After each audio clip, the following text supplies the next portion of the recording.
নমস্কার, কল্পনার ঘরকন্যা চ্যানেলে সকলকে স্বাগত জানিয়ে আজকে রেসিপি বানিয়ে দেখাচ্ছি সিলভার কাপ মাছের ঝাল। দেখে নিন কীভাবে বানাতে হয়। প্রথমে আমি 3 পিস সিলভার কাপ মাছকে ভালো করে ধুয়ে নুন হলুদ মাখিয়ে রেখেছি।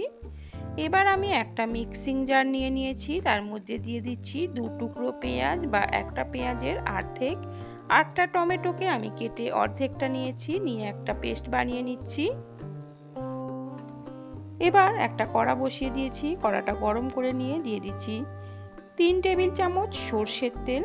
সর্ষের তেলটা ভালো করে গরম হয়ে যাবার পর আমি এখানে দিয়ে দেব নুন হলুদ মাখিয়ে রাখা মাছগুলোকে আমি কড়াতে দিয়ে দিচ্ছি।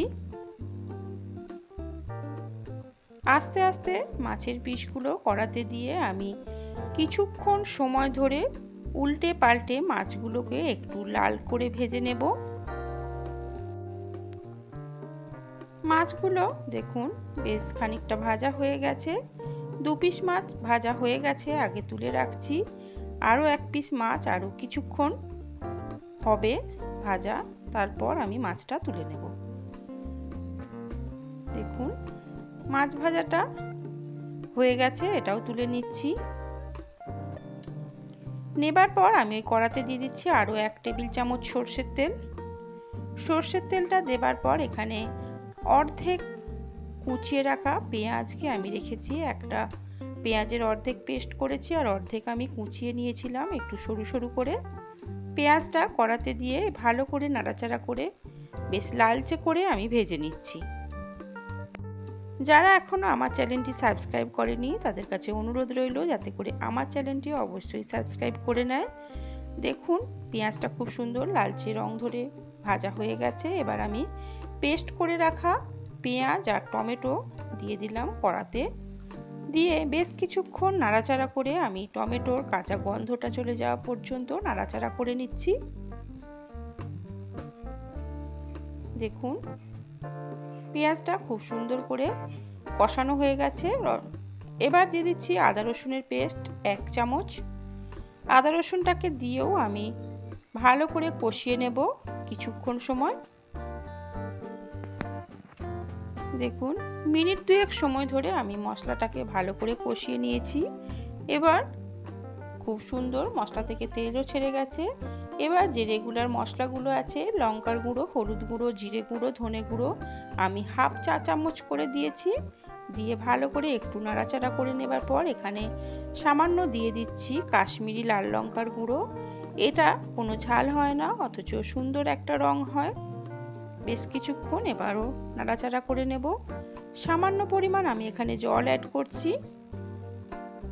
জলটাকে দিয়েও আমি ভালো করে নাড়াচাড়া করে নিচ্ছি। কিছুক্ষণ সময় ধরে আমি মশলাটাকে কষিয়ে নেব। মিডিয়াম টু লো আছে মশলাটাকে খুব সুন্দর করে আমি কষিয়ে নিয়েছি। দেখুন এখানে অ্যাড করে দিলাম টেস্ট অনুযায়ী লবণ। লবণটাকে দিয়েও আমি একটু নাড়াচাড়া করে নিচ্ছি। আর দেখুন মশলা থেকে খুব সুন্দর তেল ছেড়ে গেছে। এবার আমি এখানে দিয়ে দেব হাফ কাপ পরিমাণে জল। দেখুন মশলাটা খুব সুন্দর কষানো হয়ে গেছে, আমি হাফ কাপ পরিমাণ জল অ্যাড করে দিচ্ছি। জলটা দিয়ে ভালো করে একটু নাড়াচাড়া করে নিচ্ছি। নেবার পর আমি আঁচটাকে একটু বাড়িয়ে দিয়ে ঝোলটাকে ফুটিয়ে নেব। 2টো কাঁচা লঙ্কা চেরা অ্যাড করে দিলাম।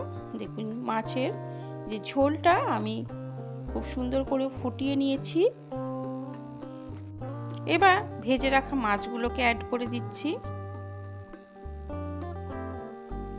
মাছগুলোকে দিয়েও কিছুক্ষণ আমি একটু ফুটিয়ে নেব, এখানে ঢাকা দেওয়ার কোনো দরকার নেই।